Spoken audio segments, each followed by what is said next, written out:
ब्रह्मचर्य धारण करने वाले कोई बादाम हलवा और घी की जरूरत ही नहीं भाई।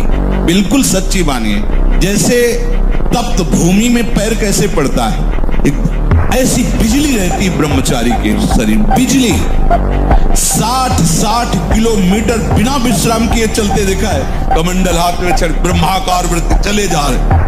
कब आहार मिलेगा, कब विश्राम, कोई मतलब नहीं। भगवदाकार और 4 बजे जगो। जगने पर तत्काल आप बासी पानी पिए, तांबे के पात्र में रखा हुआ पानी, और लीटर 2 लीटर पिए। ऐसा ना करे अब एक गिलास में छोटा कस के पीजिए। अगर उल्टी हो जाती तो और अच्छा है। आप पी के तो देखिए, वज्रासन में बैठकर जल पीजिए, फिर थोड़ा टहलिए, सोच जाइए। आप गृहस्थ हो, विरक्त हो, कोई भी हो, अगर आप शुद्ध ब्रह्मचर्य रहना चाहते, स्वप्न दोष से निपटना चाहते, तत्काल व्यायाम कीजिए। अभ्यास गलत किया है, कोई भी देवता तुम्हें नहीं बचा सकता।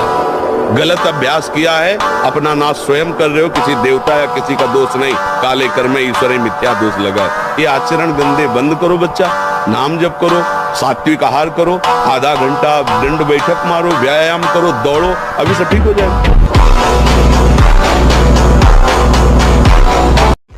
जो ब्रह्मचर्य रहता है उसे शरीर बल, मनोबल, बुद्धि बल, वचन बल, ये सब जागृत हो जाता है। वचन बल जो बोला वही लागू हो गया, जबरदस्ती आपको मानना पड़ेगा।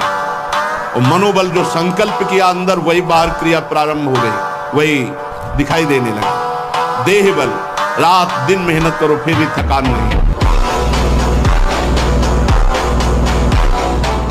बाल्यावस्था का वीरपात बिल्कुल जीवन को नष्ट कर देता है। और यहाँ बच्चे खिलवाड़ में 2-2, 3-3 बार रोज, अब क्या होगा उनका?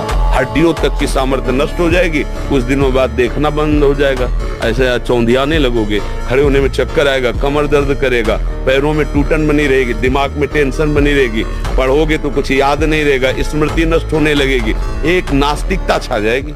देखो ब्रह्म मुहूर्त में उठ के देखो आप 4 बजे उठिए, थोड़ा जल पीजिए, सोच जाइए, फिर इसके बाद कपड़ा पहनिए पवित्र होके, और फिर दौड़ लगाइए, दंड बैठक मारिए, थोड़ी देर घंटा आध घंटा नाम जप कीजिए, भगवत ध्यान कीजिए, और फिर अपने काम में चले जाइए। देखो आपका चेहरा, आपका जीवन प्रकाश में रहेगा।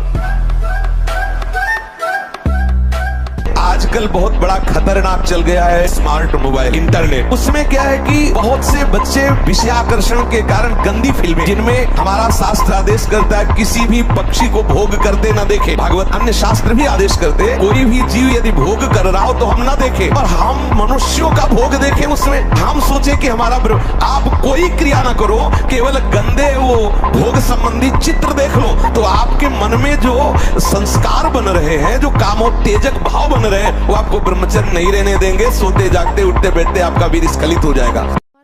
6-6 घंटे पद्मासनों पर बैठा, बिना हिले डुले, भीषण कष्ट हुआ पर उसे शांत, तो सुषुम्ना नाड़ी खुली, वीर ऊर्ध्वगामी।